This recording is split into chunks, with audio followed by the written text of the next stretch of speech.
Bismillahirrahmanirrahim. Ya ayyuhalladzina amanu kutiba alaikumusyamu kama kutiba alal ladzina min qablikum la'alakum tattaqun.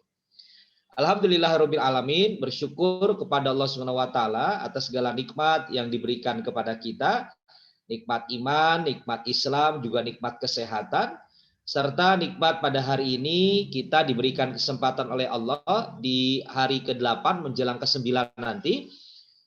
Allah mudahkan kita untuk sama-sama bersilaturahim ya dalam kajian virtual yang diadakan oleh Dompet Duafa Jawa Tengah yang mana insya Allah juga akan diisi oleh narasumber-narasumber yang sangat luar biasa.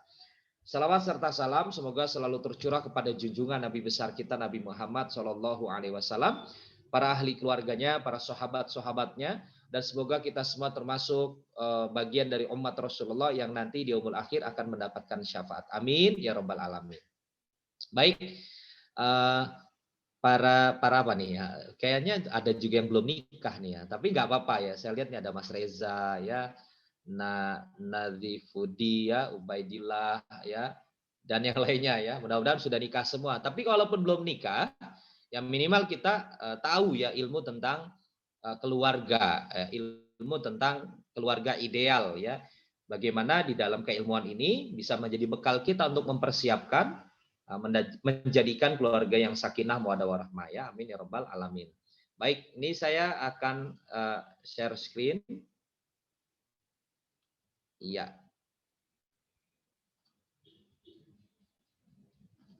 Nah, ini langsung ini. Sebentar ya. Nah, ini kenalin dulu ya, tak kenal maka ta'aruf. Ya. Nama saya Dimas Ana Fadli, ya saya sudah menikah, istri saya bernama Nur Saadah. Alhamdulillah saat ini memiliki 3 putra, laki-laki semua, Muhammad Raisal Askia Mutaki, Muhammad Salman Al-Ghifari, dan juga Muhammad Fatih, Muhammad Fatih Izzuddin ya Al-Ghifari lagi. Ya, alhamdulillah nanti kita bisa juga temenan ya lebih intens di Instagram atau di Facebook atau monggo silahkan dicatat nomor WhatsApp saya. Ya mudah-mudahan bisa saling konseling ya. Nah, nanti Mas Reza misalnya konseling mau dapatin jodoh gitu ya yang didamba-dambakannya, monggo silahkan. Ya, ini aktivitas kami. Kami memiliki beberapa usaha ya bisa dibaca ya, dan juga kami menulis buku jelang nikah yang menikah untuk ke surga ya, insya Allah ya. Ini targetnya sih Ramadan, qadarallahnya ada beberapa hal, mudah-mudahan bisa segera dinikmati ya di teman-teman yang sedang galau ya, insya Allah mudah-mudahan. Nah, ini aktivitas kami, ketua BKPRMI, pengurus, ketua bidang, dan seterusnya ya, sampai founder jelang nikah. Nah, ini keluarga saya, keluarga kecil ya, 3 anak, 1 adik saya yang sebelah saya ya, yang tinggi. Nah, ini urutannya ya, kelihatan ya. Oke, ya. Oke, kita masuk materi ya, insya Allah ya. Menghadirkan surga di rumah ya. Berbicara menghadirkan surga, kita berbicara tentang yang namanya harapan ya, yang namanya I hope ya, harapan bagi semua orang mendapatkan keluarga yang ideal. Ya, mendapatkan keluarga yang mana di dalamnya ya penuh dengan kebarokahan. Yang mana di dalamnya penuh dengan banyak-banyak Allah akan berikan rahmat kepada keluarga kecil tersebut. Ya. Maka rumahku surgaku ini semua keinginan dan semua harapan bagi seluruh keluarga yang ada di Indonesia tentunya ya, dan ada di sekitar kita. Maka rumahku surgaku ini bukan bim salabim begitu saja terjadi, ya bukan bim salabim begitu saja tercipta, tapi ada tahap-tahap yang memang harus dilakukan. Ada langkah-langkah yang memang harus istiqomah dikerjakan, dan ada ikhtiar ya di dalam menjadikan rumahku surgaku penuh dengan pengorbanan dan perjuangan di antara seluruh anggota keluarga. Maka di sini yang belum menikah pun memiliki edukasi, pemahaman tentang keluarga, dan yang sudah menikah ya mudah-mudahan bisa terus ya dipupuk ya dalam keluarganya dengan cinta, dengan keharmonisan, ya, dengan kesabaran, ya, dengan ketaatan dan lain hal sebagainya. Maka baiti jannati, ya, kalau bahasa di proposal ta'aruf, pasti ini salah satunya visi misi ya di dalam di antara pasangan-pasangan yang akan berproses gitu ya. Apa visi misinya? Rumahku surgaku. Wah, itu umum ya. Tapi nggak apa-apa, itu keinginan ya, pasti keinginan dan harapan semua orang, baik yang belum berkeluarga, yang akan melangkah ke jenjang pernikahan, ataupun yang sudah berkeluarga pun memiliki keinginan ya untuk melaksanakan atau untuk mendapatkan yang namanya rumahku surgaku. Lalu ya, apa dasar ya atau yang menjadikan rumah itu serasa surga? Karena rumah itu terbagi dua ya, ada rumah serasa surga, ada rumah serasa neraka. Nah, Allah ya. Nauzubillah ya kalau serasa neraka. Kalau rumah serasa surga, pasti yang dibayangkan adalah bagaimana rumah yang mampu memberikan rasa tentram. Gitu ya. Rumah yang mampu memberikan rasa kedamaian. Gitu ya. Rumah yang mampu memberikan kebahagiaan layaknya sebuah surga di dunia. Masya Allah. Ya, jadi indah ya. Indah bukan berarti semuanya terlihat indah atau semuanya indah. Yang tidak indah pun gitu ya.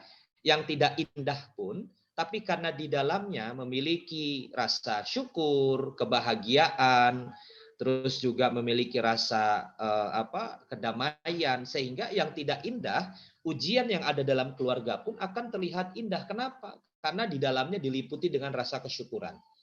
Karena di dalamnya diliputi dengan rasa ketaatan kepada Allah Subhanahu wa taala. Ya. Maka sangat luar biasa ya kalau ada gitu satu keluarga yang tanpa masalah. Saya acungin jempol. Kalau ada satu keluarga yang tidak dihadapi atau tidak dihadiri dengan problem-problem, saya acungin jempol. Ya pasti semua keluarga pun dihadapi dengan permasalahan, dengan ujian, ya dihadapi dengan lika-liku yang sangat luar biasa. Ya pada saat menikah pasti ada masalah. Ya proses ya setelah akad pun, ya membina rumah tangga pun hari pertama sampai hari mungkin 1, 2, 3 dan seterusnya pasti ada masalah. Ya belum lagi nanti pada saat punya anak pertama, belum lagi punya anak kedua, semuanya pasti ada masalah. Tapi karena dihadiri dengan ketaatan, ya, dihadiri dengan bagaimana rasa syukur yang mendalam kepada Allah Subhanahu wa taala, sehingga masalah-masalah itu akan menjadi baik bagi dirinya dan masalah-masalah itu akan menjadi ya salah satu langkah untuk keluarga itu menjadi naik kelas, ya. Akan menguatkan kapasitas ya atau kualitas dalam keluarga itu sehingga ya keluarga yang kecil ya akan menjadi kokoh, keluarga yang kecil akan menjadi lebih menghujam akar-akar ketaatan dan ketentraman, kedamaian serta kebahagiaannya. Keluarga yang kecil mungkin terlihat kecil, tapi efeknya sangat luar biasa. Bagaimana peran ayahnya, peran ibunya, dan peran anak-anaknya. Masya Allah. Masya Allah ya. Jadi ini idealnya ya bagaimana rumah ya yang kita gambarkan dengan asrinya, dengan hijaunya, dengan angin yang semilirnya itu menggambarkan tentang bagaimana rumah yang mampu memberikan rasa ketentraman, rumah yang mampu memberikan rasa kedamaian ya serta kebahagiaan ya. Semuanya hidup dengan kebahagiaan. Walaupun hanya makan tempe, bahagia karena diliputi rasa syukur. Walaupun hanya ngontrak ya, seperti saya dulu mengawali pernikahan, ya. Kita sebelum menikah sepakat untuk udah mendapat kontrakan. Setelah menikah ya belum 10 hari, baru 2-3 hari kita sudah pindah tempat kontrakan dengan kondisi seala kadarnya, dengan keadaan yang mungkin bisa dikatakan penuh dengan keprihatinan, tapi karena diliputi dengan rasa kebahagiaan, rumah yang ngontrak yang seala kadarnya berasa surga. Masya Allah ya. Mas Reza jangan baper ya. Jadi ini motivasi ya bagi kita semua ya sehingga keinginan untuk menciptakan dan menjadikan rumah serasa di surga bukan hanya omdo ya, bukan hanya omongan belaka, tapi harus kita ciptakan dan harus kita jadikan semua ya unsur yang ada di dalam rumah, baik rumahnya, baik anggota keluarganya, baik orang-orang di sekitarnya harus menjadikan satu visi dan misi yaitu mau bareng-bareng menjadikan rumah serasa surga ya. Ini surga ya. Tapi apa yang terjadi? Ya, ada yang menjadikan bahwa neraka itu ya ada di rumah. Ya, ada neraka di dalam rumah. Ya, ada api neraka di dalam rumah. Ya, ada banyak apa bahasanya ya, banyak hal-hal yang mencerminkan neraka di dalam rumah. Ya. Bagaimana mau menciptakan baiti janati kalau di rumahnya saja sudah seperti neraka. Ya. Sebaliknya kalau tadi ya kita surga itu tentram, damai, bahagia, ya, terus juga apa dia senantiasa eh, diliputi dengan kedamaian, ya, diliputi dengan kebaikan. Tapi kalau neraka itu sebaliknya, ya, dia dalam rumah tangganya, di dalam aktivitas kesehariannya seperti keluarga utuh, seperti keluarga seperti sedia kala yang kita lihat, ya, ada ayah, ada ibu, ada bapak, ya. Tapi secara lahiriah ya seperti itu. Tapi secara batin tidak bisa mencerminkan ya bahasanya apa bahasanya ya tidak bisa dibohongi gitu ya. Padahal secara spiritual, secara ruhiyah atau secara batin tidak mendapatkan sebuah kebahagiaan. Maka sebaliknya kalau rumahku nerakaku nauzubillah, maka di rumahnya tidak ada ketentraman. Di rumahnya nggak ada kebahagiaan. Ya, di rumahnya nggak ada kedamaian. Ya, apa yang terjadi? Semuanya serba konflik. Ya, semuanya serba maksiat di dalamnya. Semuanya serba melalaikan segala perintah Allah, malah menjalankan segala larangan Allah Subhanahu wa taala. Ya, maka kalau terjadi keluarga demikian, ya, nauzubillahi min zalik, maka bisa dikatakan ini cikal bakal ya, bahwa menjadi salah satu cikal bakal suaminya nanti akan dipertanggungjawabkan yang sangat luar biasa di akhirat, dan seorang ibu pun ya semua tentunya seorang ibu sebagai madrasah ya bagi anak-anaknya pun sangat luar biasa ya akan dimintai pertanggungjawaban kenapa ada neraka di dalam rumah, sehingga penerapan syariat-syariat ya bagaimana perintah-perintah Allah tidak berjalan semestinya. Sholat 5 waktunya, baca Qur'annya, zikirnya, ya, mau belajarnya, belajar ilmu agamanya, ya, mungkin hadir dalam majlis-majlisnya, rumahnya dijadikan sarana untuk kebaikan, yang sering didatangi oleh orang-orang yang soleh, dia nggak ada sama sekali. Ya, Ustadz memang benar ada, ya ada yang seperti itu.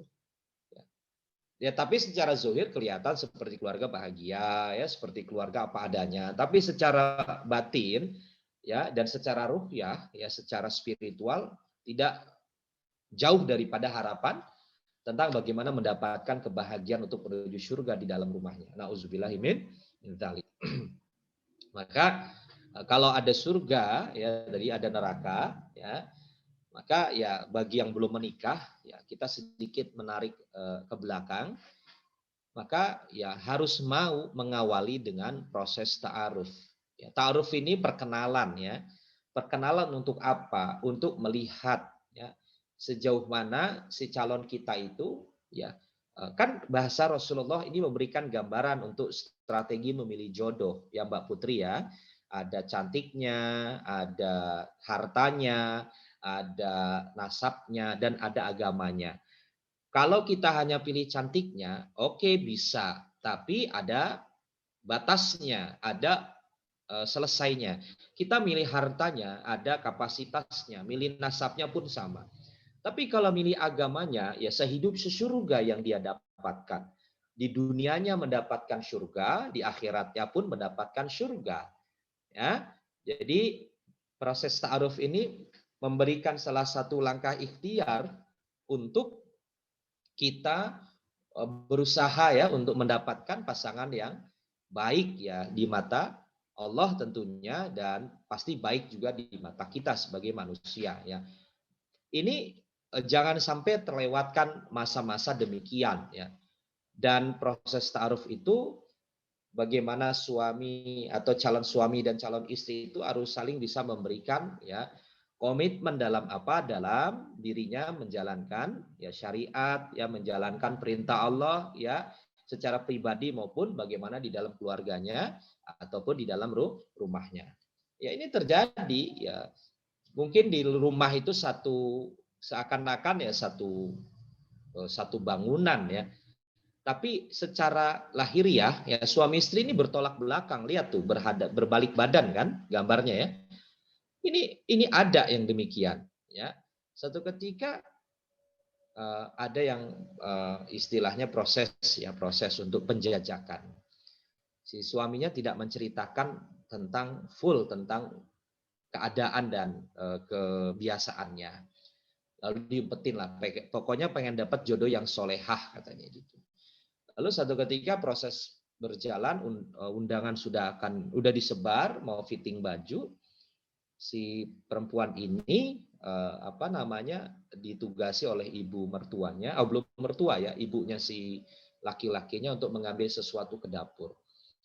Lalu alangkah terkaget-kagetnya seorang perempuan ini ya yang berusaha dia istiqomah ya di dalam kebaikan dan istiqomah untuk senantiasa menjalankan perintah Allah. Lalu pada saat ke dapur melihat tidak sengaja gitu Allah tampakkan melihat yang namanya arak gitu ya atau minuman-minuman keras. Ya seperti apa ya? Seperti bukan kebakaran jenggot mungkin atau seperti diguyur di siang bolong. Mungkin kalau diguyur di siang bolong enak ya. Jadi seperti apa ya? Seperti kecolongan lah bahasanya. Lalu apa yang terjadi? Ya sampailah informasi bahwa si laki-laki ini ya kebiasaannya beliau memang masih tidak bisa meninggalkan minum arak, minum khamar ya dan juga sebagai distributor atau sebagai penjual dari minuman itu. Bayangkan apa yang terjadi. Satu tubuh kelihatannya, satu keluarga utuh, tapi di dalam ya aplikasinya ya sudah bertolak belakang. Yang satu senantiasa istiqomah menjalankan perintah Allah, yang satu malah menunaikan larangan Allah.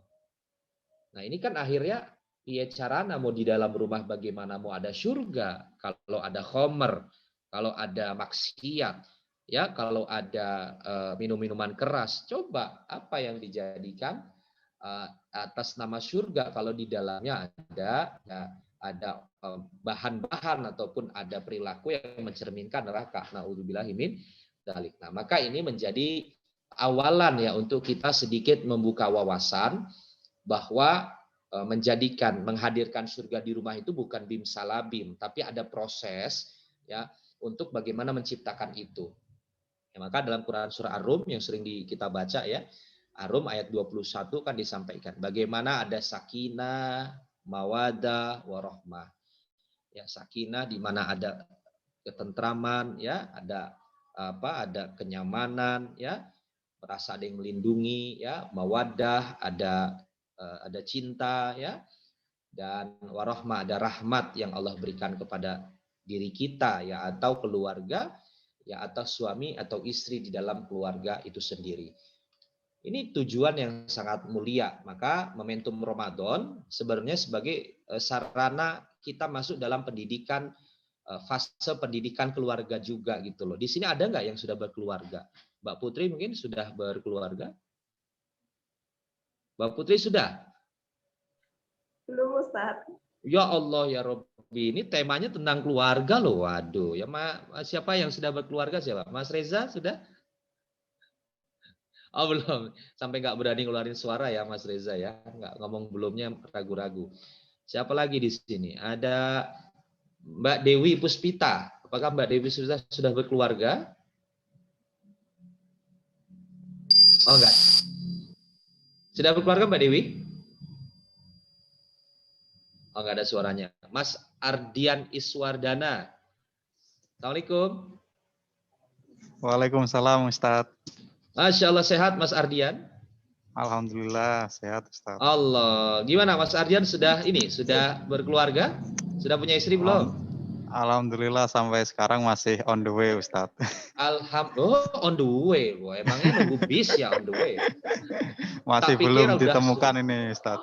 Wah, mudah-mudahan setelah kajian ini ya dipertemukan. Amin. Ya, Masya Allah. Amin, ya. amin Ustaz. Baik. Nah, ya mudah-mudahan di sini ada yang sudah berkeluarga, jadi minimal ya, sudah ada gambaran gitu, ya bagaimana keinginan dari kita bersama untuk mendapatkan keluarga yang sakinah mawaddah warahmah ya. Nah, Jadi saya akan bahas tentang menghadirkan surga di rumah dengan tiga pembahasan. Pertama, ya, rumah surga di dunia bagi suami, ya. Jadi keinginan suami untuk menjadikan surga di rumah. Yang kedua, rumah surga di dunia bagi istri, gitu ya. Dan yang ketiga, rumah surga di dunia bagi anak-anak. Oke, ada tiga. Yang pertama apa tadi? Rumah surga di dunia bagi suami. Kedua, rumah surga dunia bagi istri. Tiga, ya, rumah surga dunia bagi anak-anak. Jadi saya membahas dari tiga sisi, karena tiga sisi pasti punya harapan, betul ya? Pasti punya keinginan, karena semua anggota keluarga punya peran untuk ya menghadirkan surga di dalam rumahnya. Nah, maka yang pertama ya saya akan membahas dari segi suami, ya, segi suami, maaf, sebagai kepala rumah tangga.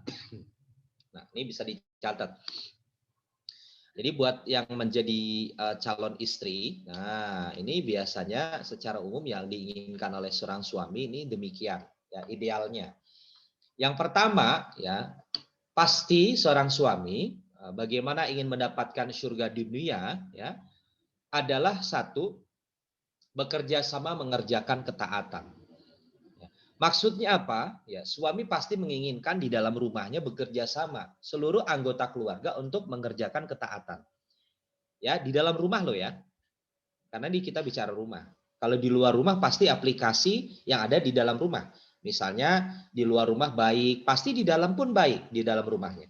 Di luar pun humble ya, menegur, menyapa, pasti di rumahnya sama, diajarkan tentang toleransi. Di rumahnya ayah ibunya atau anggota keluarganya ya sama-sama memiliki pemahaman tentang bagaimana menjaga silaturahim atau menjaga hubungan baik dengan orang lain. Karena di rumahnya saja baik, pasti aplikasi di luarnya pun kepada orang lain baik, ya. Lalu seorang suami menginginkan apa? Satu, bekerja sama mengerjakan ketaatan. Ya, ini berkaitan dengan ketaatan secara virtual, gitu ya. Virtual ya. Apa namanya? Vertikal ya. Vertikal itu bagaimana mengerjakan ketaatan ya untuk mengerjakan ketaatan ya secara secara bagaimana hubungan manusia dengan kepada Allah Subhanahu wa taala, vertikal. Ya, jadi sama-sama di dalam rumah ibadahnya ya, sholatnya ya, ngajinya, sedekahnya, ngomong baiknya ya, amaliah-amaliah di dalam rumah itu hidup. Ya, Rasulullah pun sudah kasih gambaran.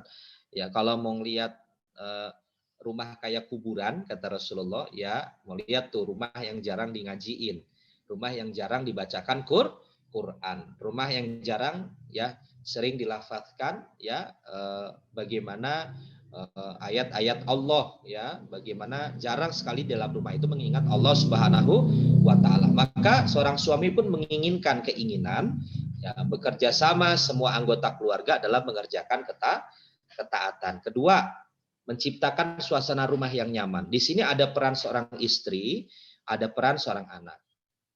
Apa peran seorang istri? Berusaha menciptakan ya rumah yang nyaman. Ya, pasti suami pada saat pulang kerja, insya Allah ingin rumah yang bersih, rumah yang nyaman, rumah yang istilahnya yang enak untuk istirahat. Ustadz, berarti tugasnya tugas istri semua dong? Bukan begitu maksudnya. Tapi di dalam menciptakan suasana rumah yang nyaman ini ada peran, ya, ada peran yang seimbang antara baik komunikasinya antara suami dan istri sehingga bisa berbagi peran di dalam rumah tangga, di dalam tugas rumah. Karena ada tugas mencari nafkah, iya, tapi ada tugas juga di dalam rumah itu bagaimana menciptakan kenyamanan. Ya, pernah dengar nggak Mbak Putri ada suami yang nggak betah di rumah? Pernah ya? Pernah dengar ya cerita-cerita ya TV-TV apalagi Indosiar tuh ya bahas tentang pokoknya istri yang paling hebat tuh istri di Indosiar katanya ya. Karena sinetronnya istri itu disakiti sabar ya, istri uangnya diambil sabar ya, istri itu sih film ya, tapi jangan sampai nauzubillah ada hal-hal yang terjadi ya di dalam rumah tangga muslim yang seperti demikian. Maka menciptakan suasana rumah yang nyaman itu ya harus diciptakan dan bukan hanya menerima beres. ya akan terbentuk ya setelah suami istri, ya setelah suami dan istri itu saling menemukan satu titik yang mana titik itu akhirnya berjalan nanti ya rutin ya berjalan secara kontinu, tidak harus disuruh lagi, dan semuanya itu akan berjalan secara baik dan secara maksimal gitu ya. Lalu yang berikutnya ya yaitu berpenampilan paling menarik di hadapan suami. Lah ini istri nih. Maksudnya jangan sampai seorang istri itu selalu menampilkan penampilan yang ala kadarnya di hadapan suami. Ya, jadi ini pesan-pesan buat istri, wahai istri ya, Mbak Putri ya dan yang lain-lain ya. Bila nanti jadi seorang istri, berpenampilan menariknya di hadapan suami, jangan di hadapan orang lain. Nanti di depan orang lain wangi, di depan Bu RT, Pak RT wangi kalau rapat. Tapi kalau di rumah, ya wanginya udah wangi minyak kayu putih, wanginya wangi balsem, wanginya minyak jelantah, ya jangan. Nanti akan berkurang ya rasa apa? Rasa ketertarikan seorang suami kepada istri. Walaupun Ustadz kan suami saya baik, suami saya insya Allah cinta mati dengan saya bahasanya gitu. Tapi kita nggak tahu ya yang namanya manusia tuh pasti ada sisi turunnya dalam keimanan. Maka di sini seorang istri wajib ya untuk menjaga penampilan, wajib menjaga senantiasa menjaga secara pakaian ya, secara keharuman dari bagaimana ya pada saat berada di depan suami ya. Terlebih suami pulang kerja gitu ya, yang berharap yang menyambut adalah wangi, yang menyambut adalah rapi ya, dan pada saat tidur pun sama demikian ya. Maka ini menjadi surga di rumah ya bagi suami. Yang keempat, senantiasa bersyukur ya atas kebaikan suami. Maksudnya apa? Anak bersyukur kepada kebaikan ayahnya, istri pun bersyukur atas kebaikan suaminya. Karena kalau di dalam rumah udah timbul rasa nggak syukur, mengeluh, ya, sumpah serapah, ya, terus juga selalu mengucapkan kata-kata yang merasa ketidakpuasan, akhirnya itu menandakan tidak syukur di dalam rumah tangga. Pasti nanti ujung-ujungnya apa? Allah ambil ya, Allah ambil nikmatnya, Allah kasih azab. Ya, la in syakartum la azidannakum wa la in kafartum inna adzabi lasyadid. Ya kata Allah, apabila kita sebagai manusia bersyukur, maka aku akan tambah kesyukurannya, nikmatnya. Dan bila kita kufur, nikmat, tidak bersyukur atas nikmat Allah, maka azabku sangat pedih, kata Allah. Diambil nikmatnya di dalam keluarga, diambil keharmonisannya di dalam keluarga, diambil kedamaian dalam keluarganya, dan Allah kasih azab. Apa bentuknya? Ya banyak. Ya, nauzubillah ya, ada yang mungkin will, ada yang mungkin pil, ada yang mungkin anaknya terkena kasus narkoba, atau mungkin ada masalah kepada orang lain, nauzubillah ya. Maka harus banyak-banyak kita bersyukur ya kepada kebaikan kedua belah pihak atau seluruh anggota keluarga, terlebih kepada suami yang menjadi kepala dalam rumah tangga. Nah, terus yang kelima ya, rumah ya surga dunia bagi suami. Yang kelima adalah tinggal di rumah dan tidak keluar kecuali seizin suami. Nah, ini peran bagaimana seorang istri yang sekarang mobilitasnya kan tinggi. Ya, ada yang kerja, ada yang jadi aktivis dakwah dalam Quran ya, dalam majelis taklim ya. Tapi ingat, tetap seorang istri kodratnya adalah istri, gitu ya, adalah perempuan.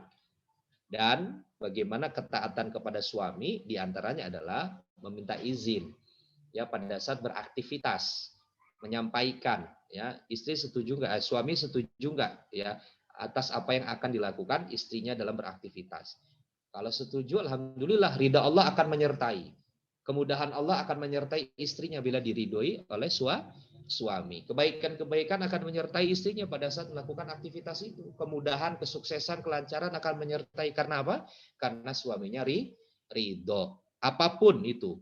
Ya, asal suaminya ridho apapun itu. Selama tidak mengajak kepada kemaksiatan, mengajak kepada perbuatan dosa, ya, mengajak kepada perbuatan syirik dan lain hal sebagainya. Maka ini ya surga ya dunia bagi suami. Ya, ini sisi suami. Ya, ini yang bagaimana bisa saya sharingkan. Lalu surga dunia bagi istri. Nah, ternyata istri juga ingin surga di rumah. Nah, sama, hampir sama ya. Nah di sini. Nah, yang ketiga yang agak berbeda. Apa yang ketiga? Mendapatkan rizki yang halal ya dan baik dalam mencari rizkinya, dalam memperoleh rizkinya. Ya. Rizki karena pada saat suami membawa uang atau harta ke rumah, pastinya kan seorang istri berpikir ya bagaimana mengelola uang itu untuk jadi kebutuhan ya, baik kebutuhan yang sifatnya adalah primer, sekunder ya, tersier. Ya, seorang istri itu berusaha untuk mengatur ya, maka istri yang baik ya adalah istri yang senantiasa berusaha untuk menjaga ya, untuk bagaimana bisa mengatur ya baik harta keluarganya ya, harta suaminya ya, sehingga bisa digunakan kepada hal-hal yang baik atau yang diperintahkan Allah Subhanahu wa taala. Maka seorang istri berharap mendapatkan rizki yang halal ya, dan mendapatkan rizki yang suaminya baik dalam mencarinya, bukan dari hasil korupsi, bukan dari hasil menjual barang-barang haram, bukan dari hasil merugikan orang lain ya, bukan dari hasil untuk untuk menjadikan harta itu dengan cara yang istilahnya sikut kanan sikut kiri ya, dengan hasil yang nauzubillah tidak diberkahi oleh Allah Subhanahu wa taala. Maka kenapa mendapatkan rezeki yang halal diinginkan oleh seorang istri? Karena tahu bahwa di dalam sebuah hadis dikatakan ya, pada saat kita menggunakan atau memakan ya, mengkonsumsi ya makanan ya dari rizki yang haram gitu ya, maka 40 hari ya doa kita, ibadah kita tidak akan diterima oleh Allah Subhanahu wa taala. Maka istri yang baik, kalaupun ada suami yang demikian, mengingatkan kepada suami untuk senantiasa berusaha mendapatkan rizki yang baik, rizki yang halal. Karena belum lagi nanti dimakan oleh anak-anaknya, dimakan oleh keturunan-keturunannya. Maka kalau harta yang baik, harta yang halal, maka apapun yang dicita-citakan dengan anak yang soleh, soleha, ya, bagaimana ibadahnya itu akan tercipta karena diawali dengan suplemen yang halal dan baik. Lalu yang keempat, senantiasa bersyukur tadi. Ini sebaliknya, seorang suami harus memahami bahwa istri itu kerjanya berat di dalam rumah, membersihkan rumah, menjaga harta, bagaimana mendampingi anak di saat suami bekerja, kadang mengecek PR dan segala macamnya ya, sampai bersih rumah tuh ada nyuci piring, masak, nyuci baju dan lain sebagainya. Maka senantiasa suami itu harus banyak bersyukur. Kalaulah dibalik gitu ya, satu hari saja istri yang kerja, ini contoh ya, ini bukan anjuran ya, tapi maksudnya apa? Maksudnya untuk bisa out of the box ya, suami coba di rumah satu hari, istri kerja misalnya ya. Ini aja untuk membuka gambaran. Ternyata banyak suami yang nggak kuat karena apa? Udah anaknya rewel, harus nyapu, harus ngepel, rumah harus bersih, harus siap masakan, ternyata nggak sanggup. Ya, belum lagi peran seorang istri harus melahirkan, harus makanya disyukuri dengan kondisi yang ada, dengan apa? Dengan kita senantiasa ya memberikan yang terbaik ya kepada orang-orang yang kita cintai. Lalu rumah surga dunia bagi istri, ya suami senantiasa menjadi contoh. Contoh yang baik bagi siapa? Bagi anak-anaknya, bagi istri-istrinya. Ya, karena ada suami yang selalu mencontohkan ketidakbaikan di dalam rumah. Ya, suami menjadi contoh yang tidak baik bagi anak-anaknya contoh. Saya tadi baru ngisi pagi tentang tentang parenting ya di salah satu masjid ya di Semarang. Ternyata banyak kasus ya diantaranya adalah bagaimana seorang ayah ya tidak bisa memberikan contoh. Sana sholat nak, ya nak ya di masjid, tapi ayahnya nggak ke masjid. Sana nak sholat nak, ngaji nak, tapi ayahnya sibuk dengan koran, sibuk dengan handphone, sibuk dengan TV ataupun laptop. Berarti tidak bisa menjadi contoh. Hanya perintah saja, tapi tidak mencontohkan, tidak bisa mencontohkan bagi orang lain atau bagi anak-anaknya dan istrinya. Ya. Oke, Bang. Ini surga dunia bagi istri. Ya, jadi seorang istri, wahai, saya mewakili nih ya. Ini secara umum saja. Ya.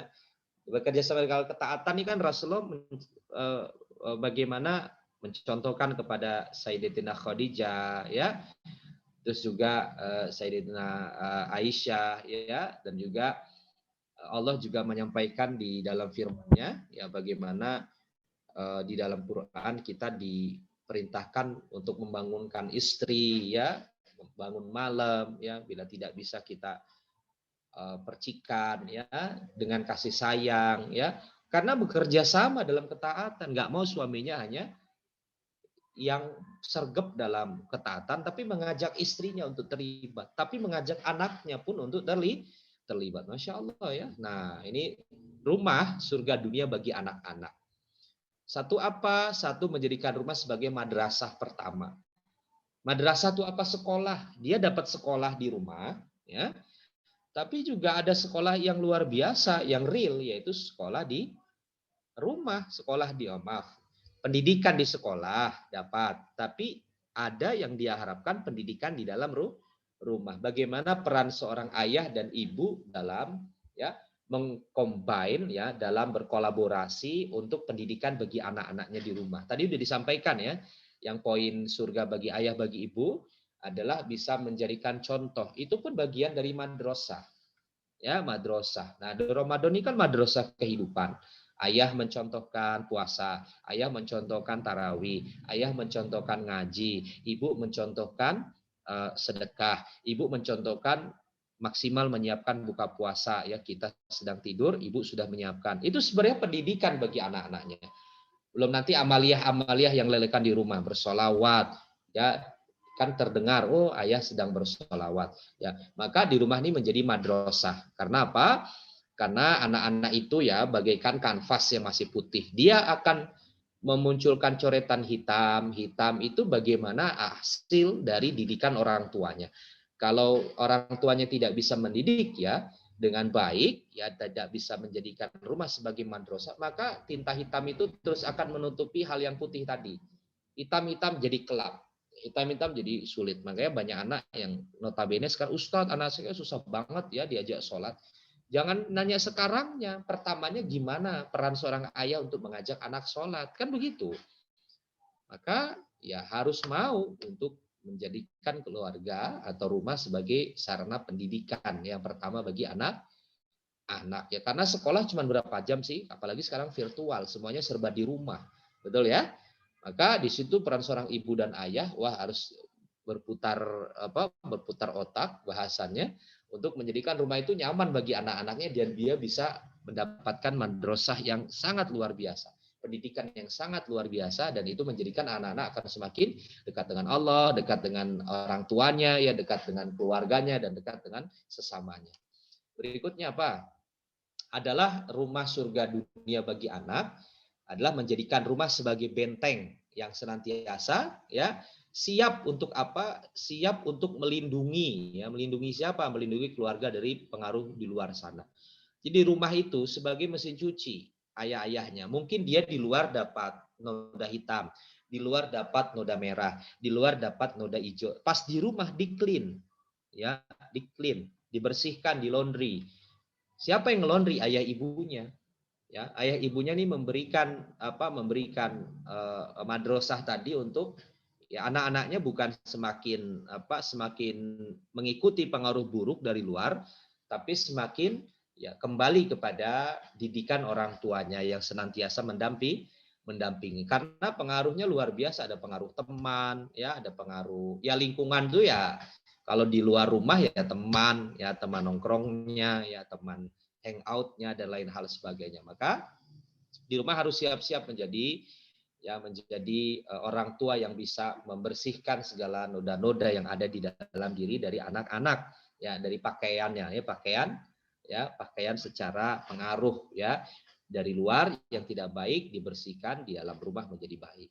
Ketiga, menjadikan rumah tempat penuh cinta dan kasih sayang bagi anak.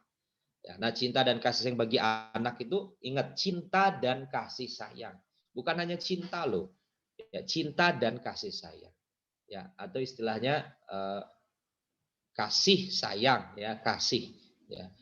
Mungkin di sini kalau sudah menjadi keluarga atau menjadi ayah, ya, ada anak, ya, SMP misalnya, umurnya baru berapa, 12 tahun, 12 tahun, ya, kelas 6, ya. Ayah aku minta motor. Ya udah tahu belum punya SIM ya, belum punya belum punya KTP ya, lalu dibelikan motor. Anak itu jalan-jalan terus. Ya, berarti seorang ayah atau ibu itu hanya cinta saja dan tidak kasih hanya kasih saja, tapi tidak dengan sayang. Kalau kasih ya hanya kasih, tapi nggak sayang. Ya kalau gimana anaknya sudah melanggar, harusnya punya KTP, punya SIM baru bisa berkendara motor jauh-jauh. Ya, terus juga apa? Nggak sayang kenapa? Kalau terjadi apa-apa dengan anak, ya karena kenapa umur 17 tahun baru punya SIM? Karena bisa mengontrol emosi, bisa mengontrol ya bagaimana emosionalnya pada saat membawa kendaraan, ya membawa entah motor, entah mobil ya sehingga bisa terkendali. Ya demikian secara psikologinya. Maka menjadikan rumah tempat penuh cinta dan kasih sayang bagi anak, ya sediakan waktu yang penuh kepada anak. Ya, sediakan waktu yang luang kepada anak-anak ya dengan kesibukan apapun seorang ayah atau seorang bunda, maka sangat penting untuk ada waktu bermain, waktu bercerita, ya, waktu untuk belajar, ya, waktu untuk beribadah. Yaitu konsepnya 4, waktu bermain, waktu belajar, waktu berkomunikasi, ya, dan waktu beribadah. Karena anak-anak sekarang itu jarang sekali komunikasi dengan ayahnya. Kenapa? Karena tidak ada ruang, ya, komunikasinya, tidak ada ruang untuk mereka menyampaikan keluh kesahnya. Ya. Terus menjadikan rumah sebagai role model, tempat anak menemukan keteladanan. Nah, ini peran seorang ayah dan bunda. Ya, role modelnya dia mau ketemu di luar, ketemu orang sebaik apapun, dia akan melihat sosok yang baik adalah ayahnya, adalah ibunya. Karena satu ketika ada sebuah kasus ya dulu ya di salah satu daerah ada seorang anak yang terkena pedofilia ya, yang terkena penyimpangan seksual ya oleh satu orang laki-laki dewasa yang ternyata korbannya udah puluhan. Ya, lalu ini saya mendapatkan cerita gitu ya, lalu pada saat ditanya korban-korban kan ketahuan baru 1-2, akhirnya terus menjalar ya berkembang ternyata sampai puluhan, dan si laki-laki pelakunya ini punya catatan nama anaknya, ketemu gitu loh. Lalu pada saat ketemu ditanyain gitu ya. Oke, 5 menit lagi ya, baik. Ketemu terus apa yang terjadi? Ditanyalah korban-korbannya. Lalu pada saat ditanya apa yang kita dengar tuh sangat mengagetkan. Ya, apa yang dia lakukan ke kamu? Ya, dia disampaikanlah melakukan dipegang pada laki-laki sama laki-laki. Lalu si anaknya bilang, apa yang kamu harapkan dari atau apa yang kamu harapkan dengan kejadian ini ya kepada si pelaku, entah dihukum seberat-beratnya, entah diberikan hukum yang ya bahasanya udah memunculkan korban yang sangat banyak. Lalu anak-anak itu kan ditanya satu-satu tuh ya dengan kondisi keadaan berbeda. Lalu apa? Anak-anak itu bilang, Pak polisi kalau bisa si korban ini dibebaskan. Kaget. Kenapa dibebaskan? Karena dia yang sering ngajarin saya PR. Karena dia yang sering ngajak saya main. Karena dia yang sering ngajakin saya berenang. Karena dia yang sering beliin saya mainan. Karena dia yang sering ngajakin saya main PS.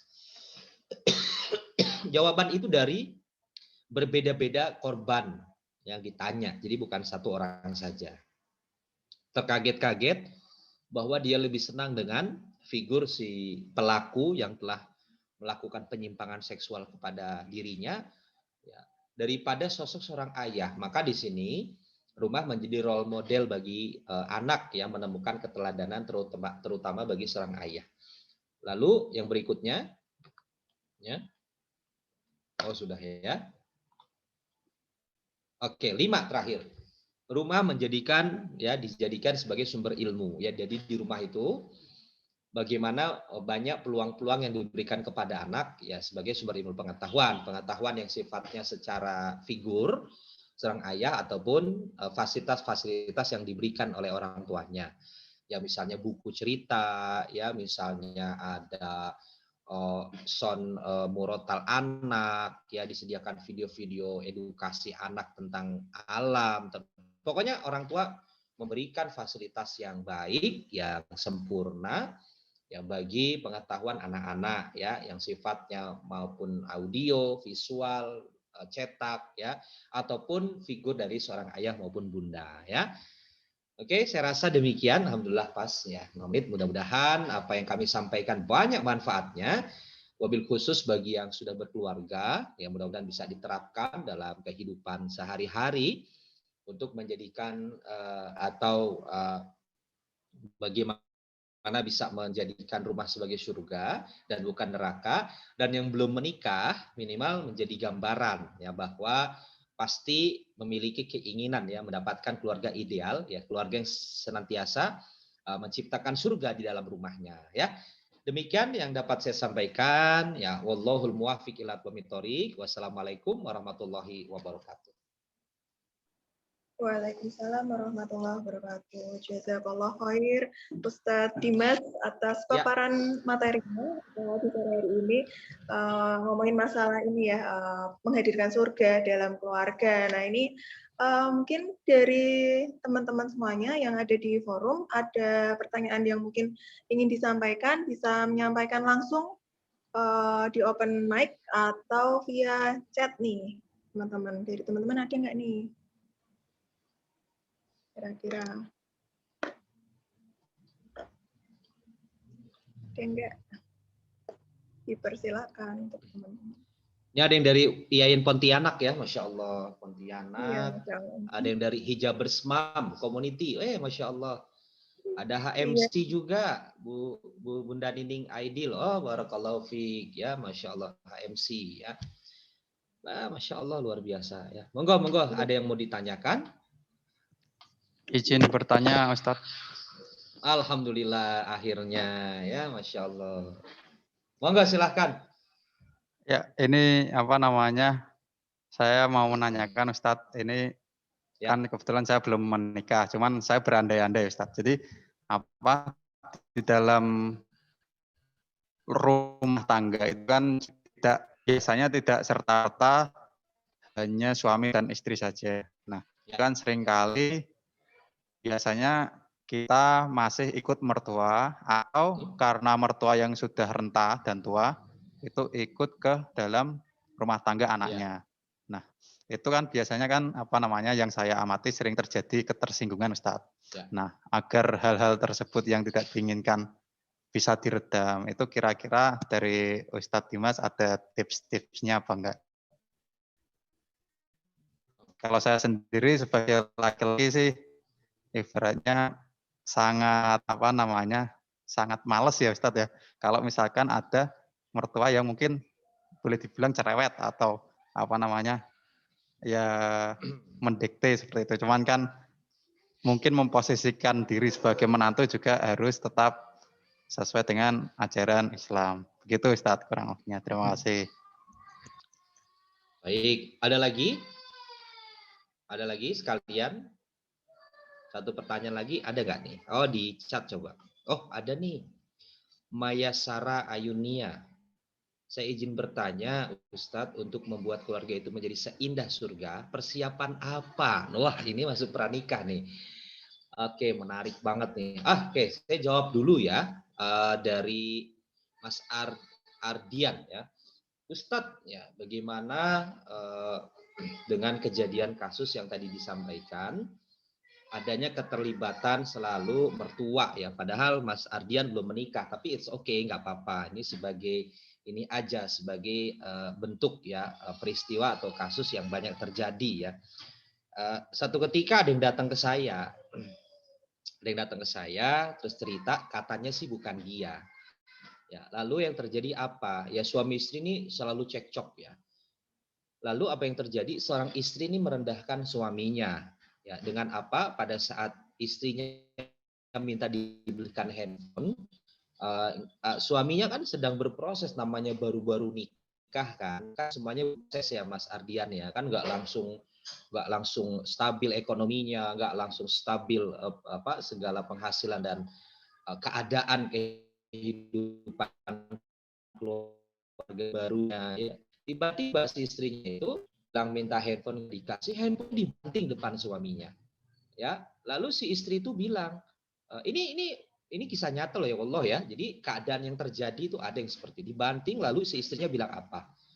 Mas, kalau Mas nggak belikan handphone, seperti ini dibanting. Jebret. Pecah handphonenya, aku minta sama ayah. Jadi dikit-dikit ayahnya, dikit-dikit ayahnya, dikit-dikit ayahnya. Kenapa? Karena satu, si anak itu, si perempuan itu, ya istrinya itu sering dimanja ya, dengan orang tua yang maaf secara ekonomi berlebih. Lalu melihat suaminya pas nikah itu berproses, berjuang, ya. Oke lah, it's okay, nggak masalah, ini bisa dikomunikasikan ya berdua sebenarnya. Ya dengan kepingin, hati yang sabar. Tapi kalau sudah melibatkan tua, persepsinya beda, Mas Ardian. Maka di dalam keluarga itu diusahakan bila ada masalah jangan sampai ke ayah ibu, baik ayah suami, ya ibu suami maupun ayah ibu istri. Karena apa, Mas Ardian? Orang tua itu ya berpikirnya itu 10 kali lebih luar biasa perasaannya dibandingkan anaknya. Misalnya tahu, mah aku sama suamiku ada masalah loh. Langsung tuh difikirnya bahwa ini anak sudah aku besarkan 30 tahun, baru nikah sebulan, udah disakiti. Gimana tuh suami? Karena saking cintanya sama anaknya. Akhirnya apa? Kalau orang tuanya yang tidak paham dengan agama, nun sewu, akhirnya ikut-ikut terlalu dalam, terlalu jauh, terjadilah konflik di dalam keluarganya. Nggak satu dua Mas Ardian yang datang ke saya menanyakan atau konseling tentang keterlibatan ya mertua di dalam konflik keluarga. Sampai yang akhirnya suaminya, tadi istri ya, sekarang ada yang suaminya nggak mau pulang ke rumah. Maunya tidurnya di rumah bapak ibunya. Lo kan udah punya istri, udah ngontrak, udah punya tempat, tapi katanya nggak nyaman sama istrinya. Lo piye? Lalu sampailah ke ayah ibunya. Akhirnya apa? Dikatakan istrinya durhaka lah. Pada istrinya datang ke tempat kami, ke rumah tafid kami, komunikasi dengan kami, sampai nangis-nangis. Aku malam sudah berusaha nungguin, lupa kunci masalah. Duh, jadi masalah sepele kok. Lupa kunci, ketiduran karena nungguin lama. Dia, suami saya nggak bilang pulangnya larut, jam berapa nggak balas WA, saya ketiduran sampai getuk-getuk nggak ada, dia akhirnya WA, saya tidur di rumah ibu. Gitu toh.